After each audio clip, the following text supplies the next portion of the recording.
Olá, meu irmão, olá, minha irmã, seja muito bem-vindo ao nosso programa, o Evangelho em Espírito e Verdade. Aqui estamos, iniciando nossos estudos, convidando a você já para participar e que estejamos todos sob as bênçãos do nosso Mestre Jesus. Estamos aqui ao vivo, através da web rádio Cristo Consolador, transmitindo tanto pelo YouTube quanto pelo Facebook.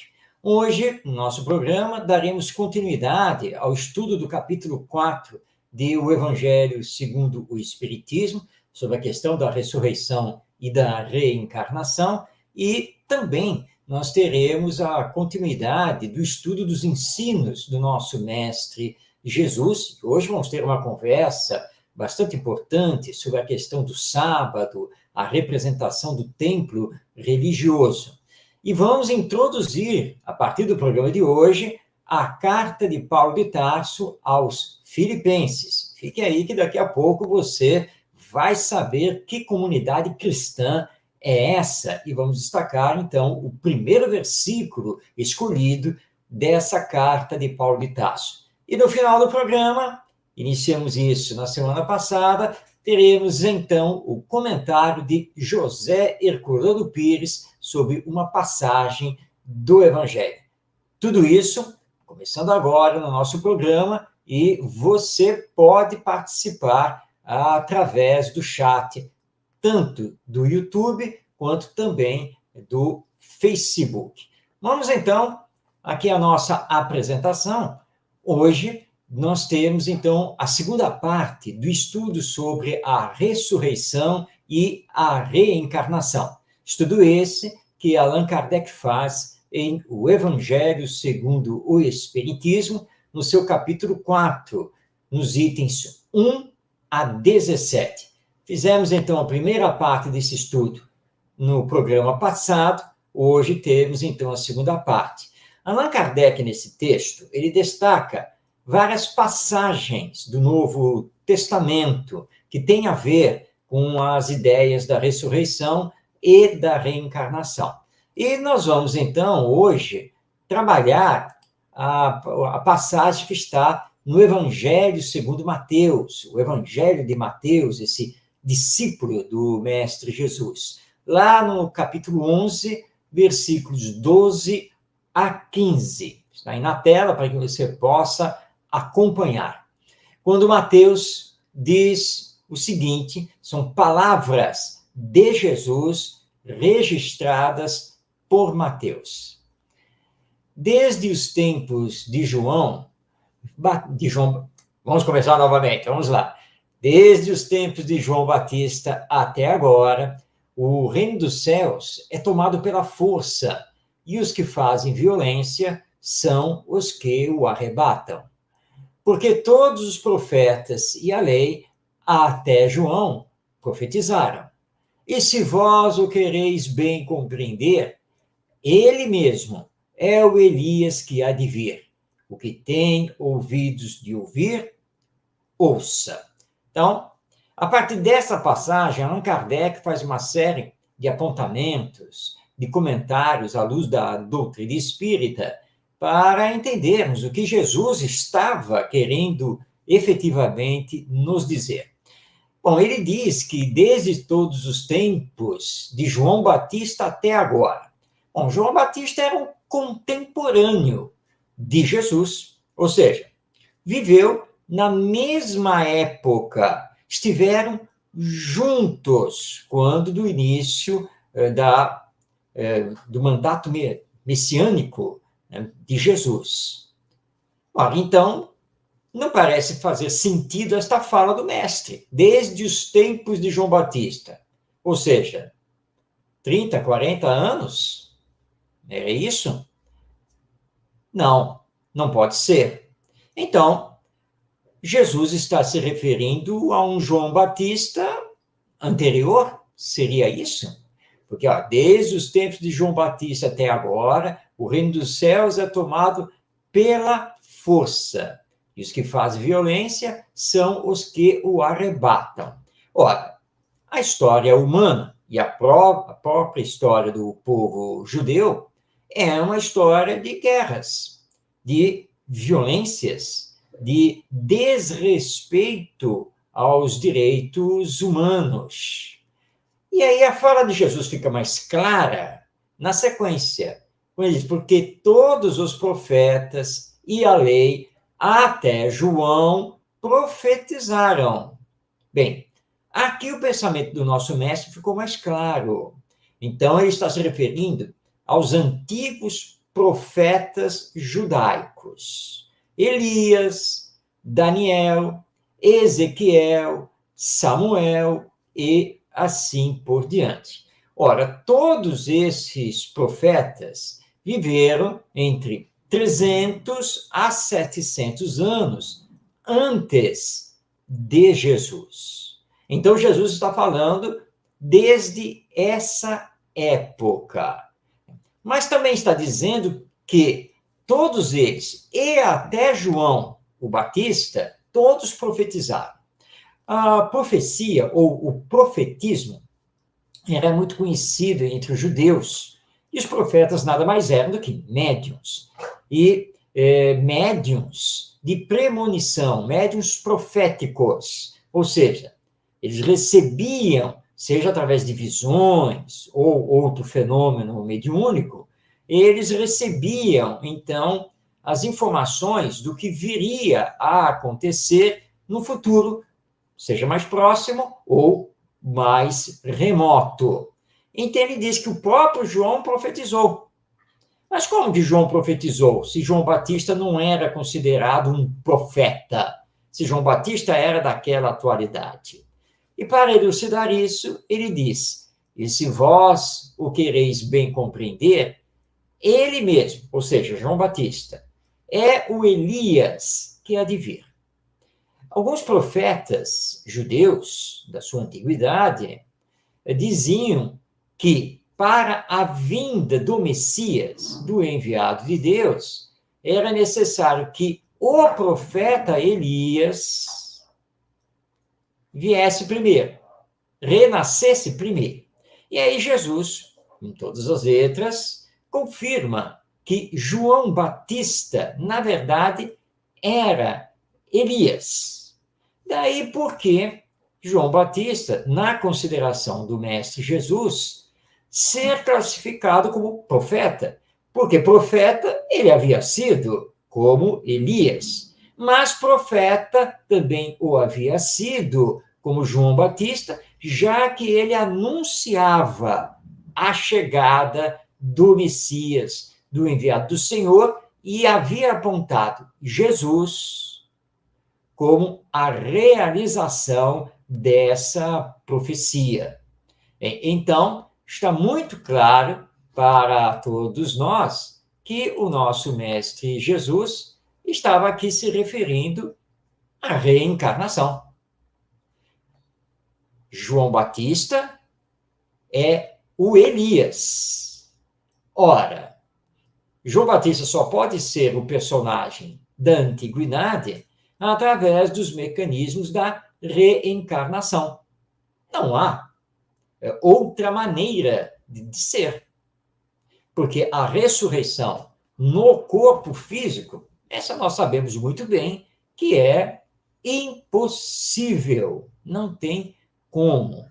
Mas a reencarnação, sim, porque significa voltar aqui à existência física, mas através de um novo corpo, gerado biologicamente pelos pais atuais, obviamente. Nós estamos falando lá dos pais do passado.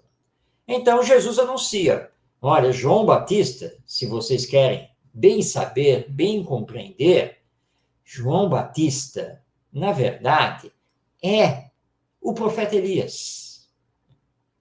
É o mesmo espírito que teve a encarnação como Elias e agora teve a encarnação como João o Batista.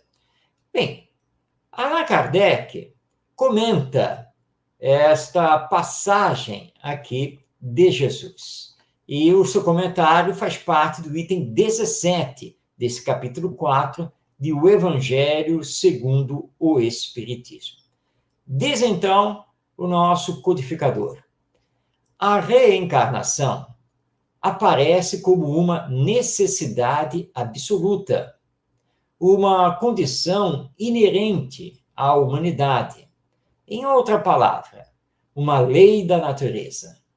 Somente ela pode dizer ao homem de onde ele vem, para onde vai, por que se encontra na Terra, e justificar todas as anomalias e todas as injustiças aparentes da vida. E é fato, porque sem a reencarnação, nós não conseguimos explicar de onde viemos, o que estamos fazendo aqui, quem somos, para onde vamos.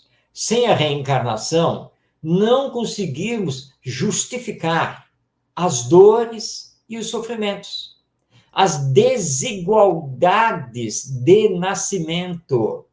Não há como explicar. Não há filosofia no mundo, não há doutrina religiosa no mundo que, sem a reencarnação associada à imortalidade da alma, consiga explicar a essas e outras indagações de nós, seres humanos. Mas, quando colocamos a reencarnação como o Espiritismo a admite e explica, aí sim nós conseguimos explicar racionalmente, com justeza, todos esses fatos da vida humana e apontando, então, a lei de evolução.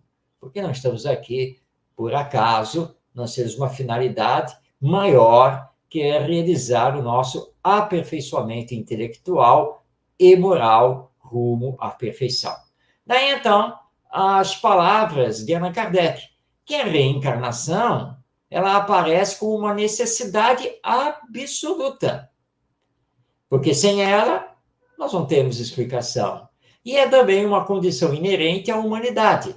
Ou, em outra palavra, a reencarnação está na lei da natureza. Faz parte da lei divina. Portanto, é uma necessidade e, ao mesmo tempo, ela é natural. Pouco a pouco, nós vamos nos aproximando dessa verdade. Como aquele companheiro, aquela pessoa que, dirigindo a palavra a nós, e na nossa condição de espírita, ele disse que não acreditava na reencarnação. Não admitia. Para ele, essa tal de reencarnação não passava de uma fantasia, de uma invencionice. Então, nós perguntamos a ele se a reencarnação, mesmo sendo uma hipótese, mesmo ficando no talvez, se a reencarnação, caso realmente ela existisse, caso ela fosse uma verdade, se ela não daria explicação a muitos questionamentos que fazemos sobre a vida humana.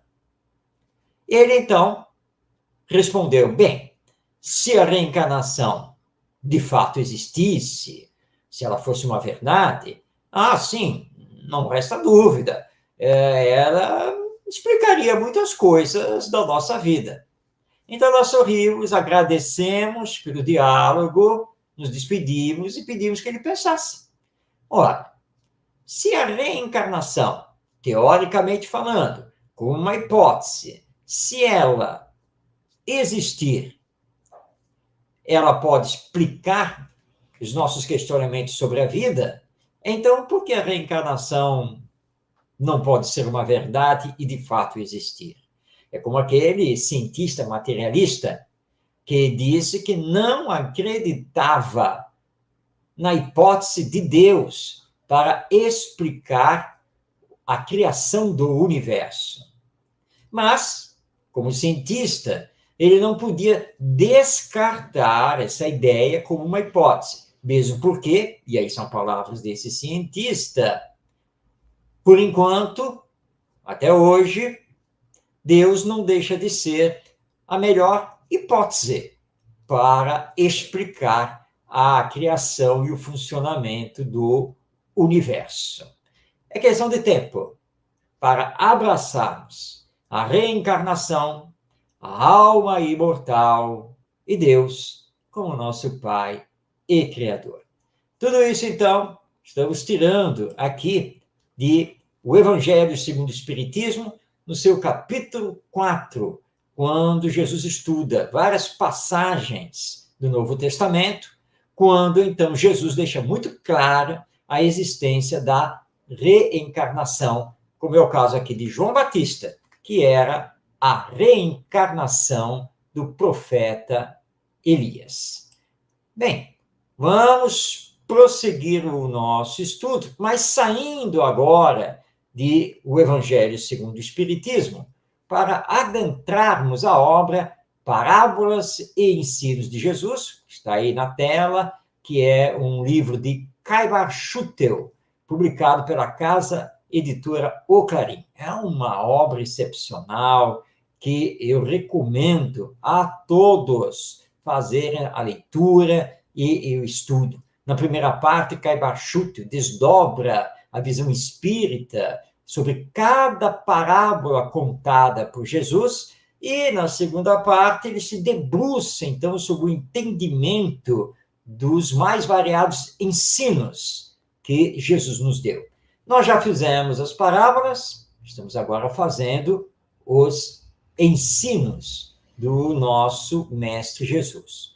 Hoje, nós vamos trabalhar o ensino que ele nos deu sobre o sábado e o tempo. E você que está aí nos acompanhando, tenha calma. Aparentemente, isso nada tem a ver conosco, ocidentais, cristãos, nada tem a ver com os tempos atuais, que esse é um assunto de exclusividade dos judeus. Não, não é não. Nós vamos ver agora que, na verdade, esse ensino de Jesus ele é universal.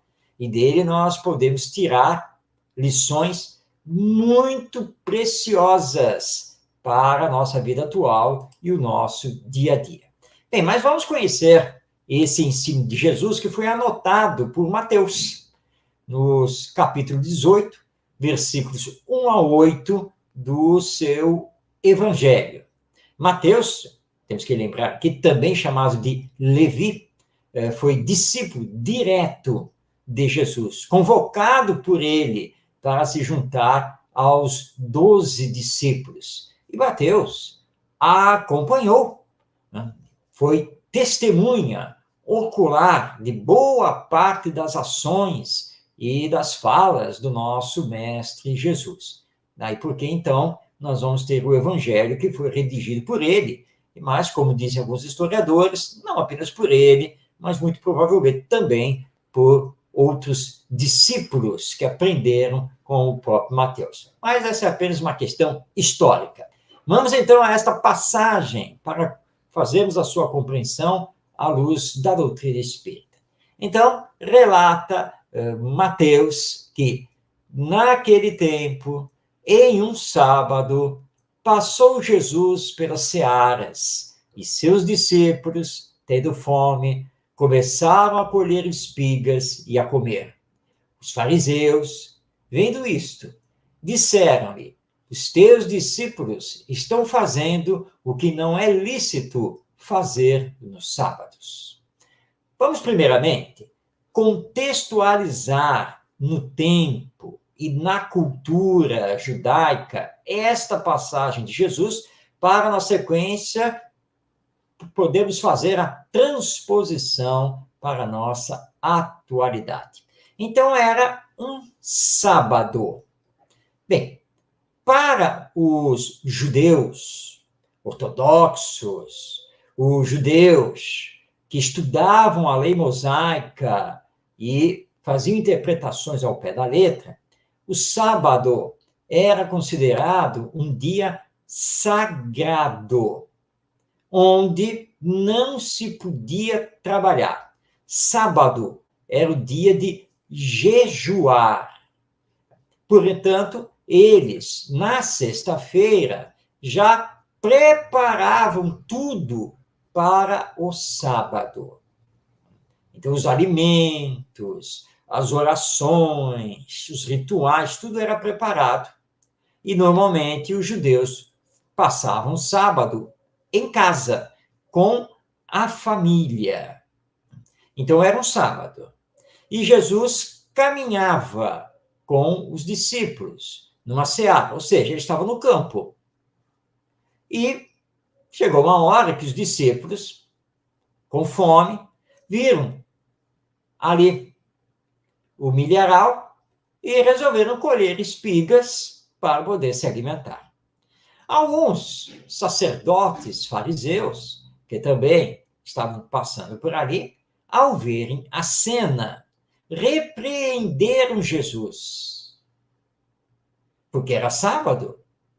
E, portanto, os discípulos do mestre não poderiam exercer nenhum tipo de trabalho. Isso era, pelos fariseus, terminantemente proibido. O sábado é sagrado para o jejum, para as orações, para a convivência em família. Não se podia trabalhar. Ora, colher espigas, preparar o alimento, isso era trabalho. Porque isso deveria ter sido feito na sexta-feira, para que no sábado eles pudessem já estar levando os seus alimentos devidamente preparados. Daí, então, essa advertência que os fariseus fazem a Jesus. Mas o próprio mestre, aproveitando esta situação, vai dar uma aula aos doutores da lei farisaicos. E vai responder a eles dizendo o seguinte: ora, vem cá, vocês estão me advertindo, mas essa advertência a mim é uma hipocrisia da parte de vocês. Me digam, qual é o pastor de ovelhas judeu que sente o sábado e, ao amanhecer, ele conta as ovelhas do seu rebanho para se certificar que todos estão ali no redil, no curral, descobre que uma se evadiu, ou seja, que falta uma ovelha. Qual é o pastor judeu que, mesmo sendo sábado, não vai sair da sua casa para procurar a ovelha perdida e trazê-la de volta ao rebanho? Não há um que não vá fazer isso. Mas isso não é trabalho? É. E outra, no sábado, as sinagogas funcionam, onde todos se reúnem para os estudos, as orações. Ora, o sacerdote e o escriba, que comandam isso, não estão trabalhando? Ao problema da hipocrisia, de pegarmos tudo ao pé da letra. Caio Schüttel, no seu estudo, nessa obra que indicamos, Parábola e Ensinos de Jesus, vai nos lembrar, à luz da doutrina espírita, que nós temos que entender que o que é da terra é da terra, o que é do espírito é do espírito. Nós estamos aqui encarnados no mundo material, vivendo na sociedade humana. Ora, ao estarmos no mundo material, é uma necessidade prover a nossa existência, a nossa sobrevivência, com os cuidados necessários, não apenas para nós mesmos, individualmente falando, mas também para a nossa família e a coletividade social. Dentro disso, o trabalho pertence à lei divina. Tornar-se útil, ocupar-se utilmente a benefício dos nossos irmãos e irmãs em humanidade. Ora, para isso, não tem dia, específico. Todo dia e toda hora é dia e hora para sermos úteis, para fazermos o bem, para promovermos a edificação da própria sociedade. Qual é o médico que, sendo um domingo, que é o nosso caso, né? Nós cristãos aqui no Ocidente, estabelecemos o domingo como um dia de descanso, mas qual é o médico que, estando em casa, com sua família, e recebendo uma mensagem, ele não vai se deslocar para o hospital, porque está sendo informado da existência de uma emergência e da necessidade dele dentro da sua especialidade. Qual é o médico dentro do seu código de ética que não vai imediatamente pegar os seus instrumentos, ele não vai se deslocar até o hospital? Ele é médico, está havendo uma emergência, ele está sendo chamado, ele é o especialista. E ele vai, então, dar um beijo na sua esposa, ou o contrário, se for uma médica, vai se despedir dos seus filhos e vai embora. Ah, mas é domingo, ele não está de plantão. Não importa. Tem um ser humano precisando de socorro, e quem pode dar o socorro é ele. Então, Jesus, ao responder aos doutores da lei, aos fariseus, tão ciosos do sábado, também vai lembrar a eles que eles mesmos, sacerdotes que estavam ali fazendo essa advertência, estavam trabalhando.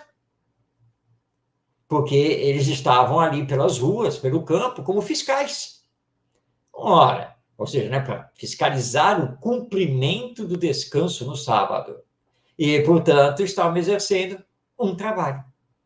Nós somos seres ativos, nós somos seres criativos.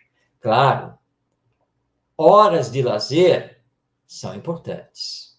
Fazer um passeio junto à natureza, ir ao cinema, ou simplesmente em casa, com a família, fazer um almoço todos em conjunto, assistir um bom filme, um espetáculo esportivo. Tudo isso faz parte, porque isso nos renova as nossas energias, as energias corporais, as energias mentais, as energias psíquicas. Nós não somos uma máquina de trabalhar, bem longe disso. Jesus não estava sendo contra o descanso natural, o lazer cultural que também nos é necessário. Mas estava mostrando que essa história de você não poder fazer nada durante 24 horas, que isso nada tem a ver com a lei divina. Isso nada tem a ver com a nossa natureza. Como Jesus disse, meu Pai trabalha e eu também trabalho, todos os dias, sem descanso. E precisamos tanto semear o bem, o amor, as lições do Evangelho, precisamos tanto espiritualizar a nossa coletividade humana, e não podemos ficar adiando esse trabalho, porque resolvemos descansar. Mas quem muito descansa não é apto para fazer o trabalho do Evangelho, e dificilmente encontrará depois da morte, na continuidade da vida, a felicidade. Pensemos em todas essas coisas. Então, uma lição ligada à cultura judaica da época de Jesus, nós podemos perfeitamente trazer para cá. E como pergunta aqui o Caibar Schutel, que é o sábado? Um dia convencional para designar o 7º dia da semana. Aliás, se você não sabe, no calendário cristão, o sábado é o último dia da semana. A semana não começa na segunda-feira. Na verdade, ela começa no domingo. Por isso que quando você olha para um calendário, você vai ver sempre o domingo na frente. iniciando a semana. Então, ela inicia no domingo e termina no sábado. Mas isso é uma convenção humana. Para os judeus não funciona assim, para eles, né, não é desse jeito. Para os chineses, tem um calendário diferente. Enfim, mas nós poderíamos perfeitamente não ter convencionado o domingo como o dia de descanso, mas sim o sábado. Mas aqui no Ocidente convencionamos o domingo, embora o domingo não seja o último dia da semana no nosso próprio calendário. O que é o templo? O templo, seja ele um templo budista, judaico, islâmico, católico, espírita e assim por diante, o templo é uma construção de pedra. É um ambiente material, feito pelas nossas mãos, para congregar os seres humanos dentro daquela crença. Mas é só isso. Porque sem os seres humanos, o templo é apenas um edifício material, físico, mas sem vida. Nós representamos a vida. Nós damos a vida às coisas aqui na Terra. Então, não temos que ficar muito preocupados com isso, porque o verdadeiro templo é o do coração, é o da consciência, ou seja, o templo íntimo. E nesse quesito, como estamos indo? É o que temos que nos perguntar sempre. Então, eis aqui a visão do Espiritismo acerca desta passagem da vida do nosso Mestre Jesus sobre o sábado e o templo. Bem, mas agora está na hora, já estamos passando a metade aqui do tempo do nosso programa, está na hora agora de cedermos a palavra a Paulo de Tarso, abrindo hoje o estudo da carta aos Filipenses. Mas antes aqui de vermos de fato aqui esta passagem que nós escolhemos, vamos conhecer um pouquinho da carta aos Filipenses. Essa carta foi endereçada à comunidade cristã da cidade de Filipos, que ficava na Grécia. Essa comunidade, ela foi fundada, ela foi criada por Paulo de Tarso, reunindo judeus convertidos ao Evangelho e gentios, principalmente gregos, que também aceitaram o Evangelho. Segundo o Atos dos Apóstolos, a comunidade cristã de Filipos era uma que praticamente não tinha problemas em relação à interpretação e vivência dos ensinos de Jesus. Era uma comunidade que ficava no coração de Paulo de Tarso, onde ele fez sinceros amigos e amigas. E consta também dos Atos dos Apóstolos e das cartas de Paulo de Tarso que a comunidade da cidade de Filipos estava sempre atuante quando se tratava de fazer arrecadações financeiras para amparo aos mais pobres, não apenas lá da cidade de Filipos, mas, na verdade, de toda a Europa e Ásia. E devemos também a essa comunidade cristã o financiamento, se não total, pelo menos em parte, de muitas viagens apostolares realizadas por Paulo e também seus discípulos, como Timóteo, Barnabé e outros. Era uma comunidade cristã muito ativa dentro da divulgação do Evangelho.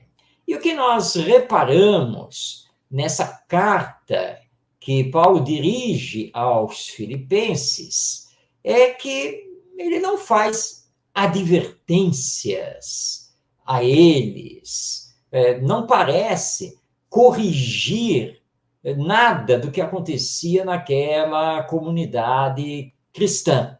Pelo contrário, é uma carta em que ele exorta os filipenses a se alegrarem, mesmo diante das dificuldades, a estarem sempre com Jesus.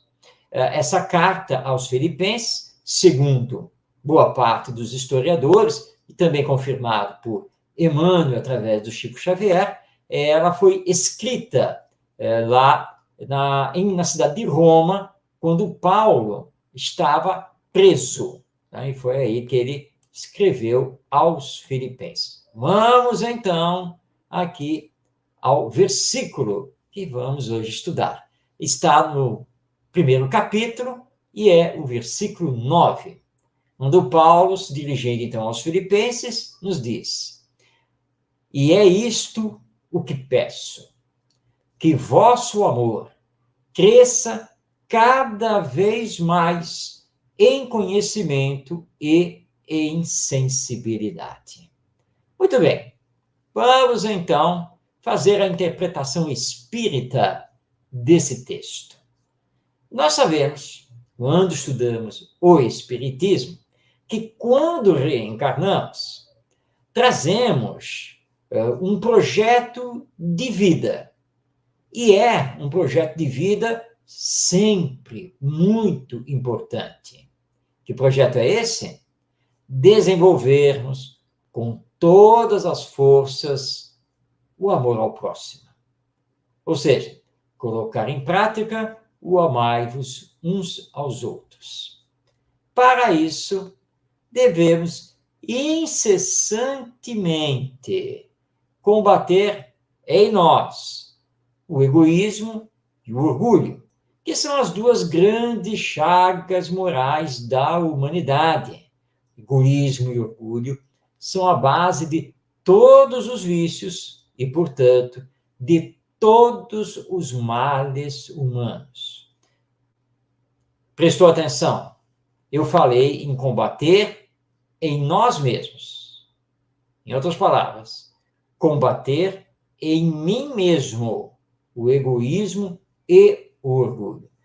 Eu preciso me transformar para servir de exemplo para que os outros possam se transformar. E assim, todos transformados, automaticamente transformamos a humanidade. Então, quando falamos, à luz do Espiritismo, em combater o egoísmo e o orgulho, estamos falando em combatê-los em nós mesmos. Para nos lembrar, então, desse compromisso, Jesus esteve pessoalmente conosco há mais de 2000 anos, naqueles dias que são para todos nós imorredouros e inesquecíveis. Jesus inaugurou a era cristã da sociedade humana, ou seja, a era do amai-vos uns aos outros, a era do perdão das ofensas, a era do desapego dos bens terrenos, a era do amor aos inimigos, a era do retribuir o mal com o bem. Porque tudo isso faz parte dos ensinos de Jesus que compõem o Evangelho.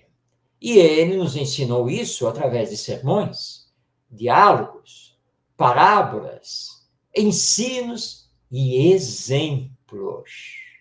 E nós, espíritas, não podemos alegar ignorância, ainda mais com a vasta literatura mediúnica que temos. Destacando aqui, apenas para fazer um destaque, duas obras da máxima importância, os livros Boa Nova, do espírito Humberto de Campos, através do médium Chico Xavier, e o livro Primícias do Reino, do espírito Amélia Rodrigues, através do médium Divaldo Franco. Isso para citar apenas duas obras, porque poderíamos citar muitas outras. Então, não podemos alegar ignorância sobre os ensinos de Jesus. E é da lei divina que nos rege, e rege todo o universo, que o progresso espiritual ele seja medido pelo grau do nosso amor ao próximo.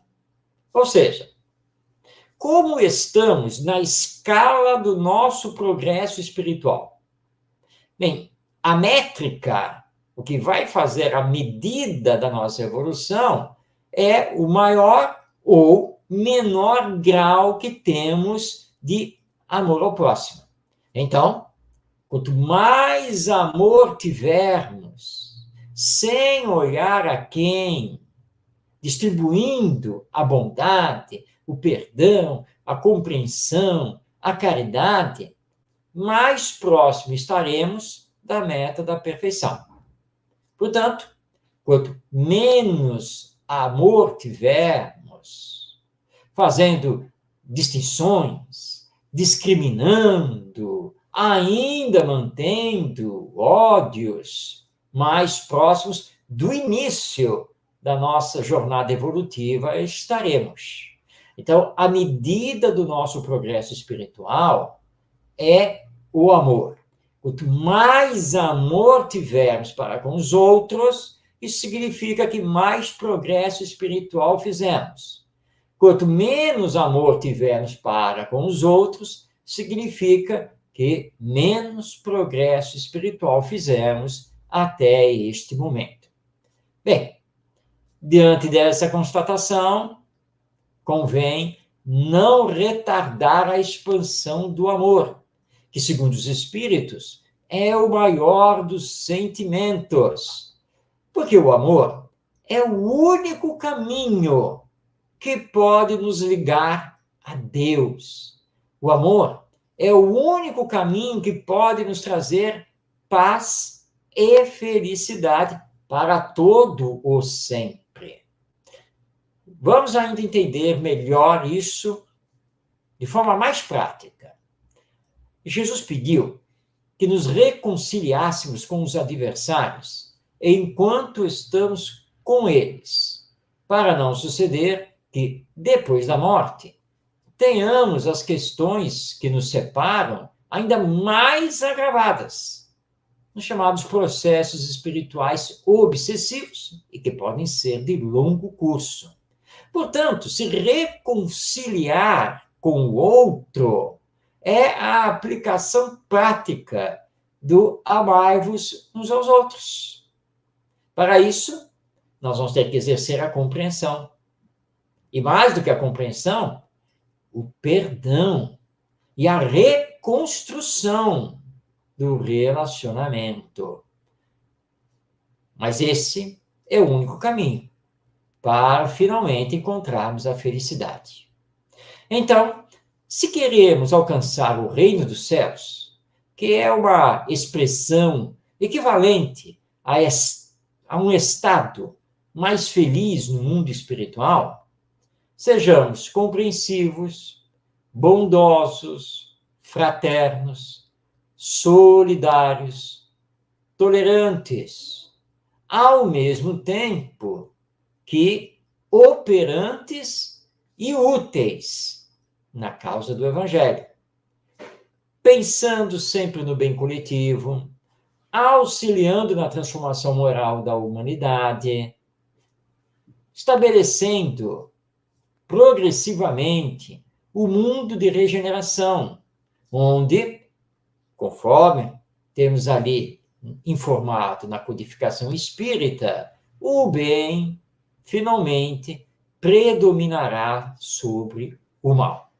E para encerrarmos este entendimento deste versículo de Paulo de Tarso aos Filipenses, lembremos, à luz do Espiritismo, que somente o amor poderá nos salvar das garras do preconceito, da discriminação e do ódio. Somente o amor poderá inaugurar uma nova era humana, resgatando a pureza dos ensinos evangélicos, na certeza que a semeadura de hoje será a gloriosa frutificação de amanhã. Tudo isso nós estamos aqui compreendendo desta passagem da carta de Paulo aos Filipenses. Este versículo 9 do seu primeiro capítulo dessa carta. Como está aí na tela, e é sempre bom recordarmos. E é isto o que peço, que vosso amor cresça cada vez mais em conhecimento e em sensibilidade. Porque não basta conhecer, é preciso também amar. Nós vamos continuar o estudo da carta aos Filipenses no nosso próximo programa, semana que vem, onde vamos destacar mais um versículo. Até lá, você pode estudar mais. E nós vamos indicar aqui, veja aí na tela, duas obras espíritas sobre Paulo de Tarso. Temos aqui, primeiramente, o livro Paulo de Tarso, o médium do Cristo, a autoria de Paulo César Fernandes, que é um lançamento da editora IDE, Instituto de Difusão Espírita, lá de Araras, no estado de São Paulo. Do lado, você já está vendo, tem aí a segunda indicação literária, que é o livro Carta de Paulo aos Romanos. Calma, eu sei, nós estamos desdobrando a Carta de Paulo aos Filipenses, que já fizemos, a Carta aos Romanos. Mas é uma leitura muito importante para conhecer melhor Paulo de Tarso, conteúdo dessa sua carta, que é considerada uma das principais dele, e, claro, a luz do Espiritismo. Então está aí o livro Carta de Paulo aos Romanos, do Donizete Pinheiro, que é uma publicação da editora M. São duas obras espíritas para você. Bem, estamos chegando ao final do nosso programa e está na hora de cedermos a palavra a José Herculano Pires. Mas voltando aqui à nossa apresentação no slide, é que nós resgatamos as falas de Herculano Pires no programa No Limiar do Amanhã, que ele manteve durante um tempo na Rádio Mulher, lá de São Paulo, capital, na década de 1970. Os áudios completos estão disponíveis no site da Fundação Maria Virgínia e José Herculano Pires. Mas o que nos importa agora é ouvir. Ouvir Herculano Pires falando de uma passagem do Novo Testamento. Vamos então ceder a palavra a José Herculano Pires. Caso encontramos em João, no capítulo 18, o seguinte: Pilatos interroga a Jesus. Pilatos tornou a entrar no pretório, chamou a Jesus e perguntou-lhe: És tu o rei dos judeus? Respondeu Jesus: Dizes tu isso por ti mesmo, ou foram outros os que to disseram de mim? Replicou Pilatos: Porventura sou eu judeu?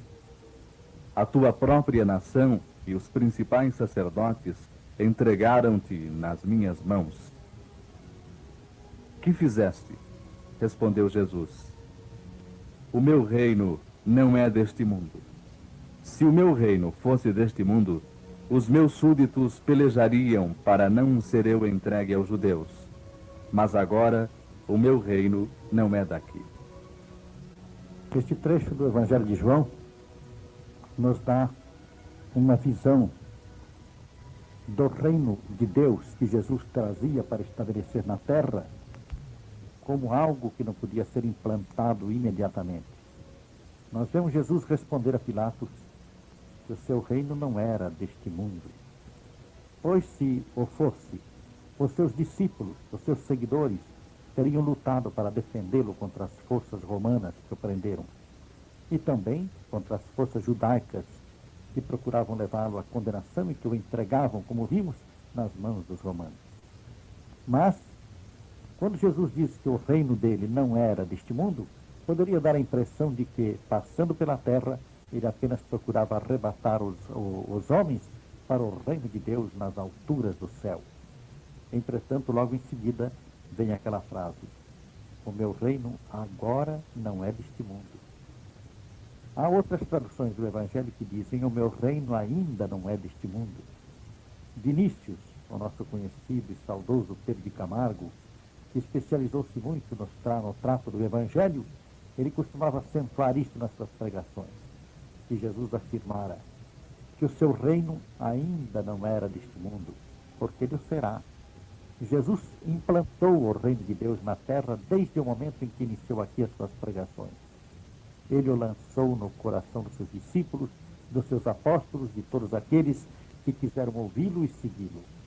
Entretanto, esse reino, como ele mesmo ensinou nas suas parábolas, foi plantado no coração do homem como uma semente, foi semeado na terra para nascer no futuro, através das gerações sucessivas, das reencarnações contínuas, porque passam as criaturas, então a humanidade se melhora, se transforma, e nos corações redivivos dos espíritos que se reencarnam na terra, o reino de Deus brota para o futuro, cresce e um dia brilhará na terra. Podemos dizer que a função do Espiritismo neste momento no mundo é facilitar e incentivar esse desenvolvimento do reino de Deus e, portanto, do reino de Jesus entre nós na terra. Muito bem, aí tivemos a palavra de José Herculano Pires sobre esta passagem do diálogo entre Pilatos, que era então o governador romano, e o nosso mestre Jesus. E Herculano lembrando que o reino de Deus, de fato, o reino de Jesus, ainda não é aqui da terra, ainda, por agora, mas haverá de ser quando colocarmos o Evangelho no nosso coração e, de fato, praticá-lo. Bem, estamos chegando ao final do nosso programa e sempre teremos, nesse final, a palavra de José Herculano Pires, esse que, no dizer do nosso querido médium Chico Xavier, foi o método que melhor mediu Kardec e que foi um homem extraordinário e que nos deixou mais de 40 livros publicados e fez realmente realizações de muita importância na divulgação do Evangelho e do Espiritismo. A você que nos acompanhou até o momento, você que prestigia o nosso programa, lembrando que vamos ao ar toda quinta-feira às 5 da tarde, mas se você não puder acompanhar ao vivo, você pode depois, no canal lá no YouTube da Web Rádio Cristo Consolador, assistir o nosso programa, tanto este como os anteriores. Basta lá clicar na playlist de O Evangelho em Espírito e Verdade. Que Jesus, nosso Mestre, nos abençoe, paz em seu coração e que possamos continuar a construção do bem aqui na face da terra, hoje e sempre. Até semana que vem, até o nosso próximo encontro aqui em O Evangelho em Espírito e Verdade. Olá, queridas e queridos amigos de Ideal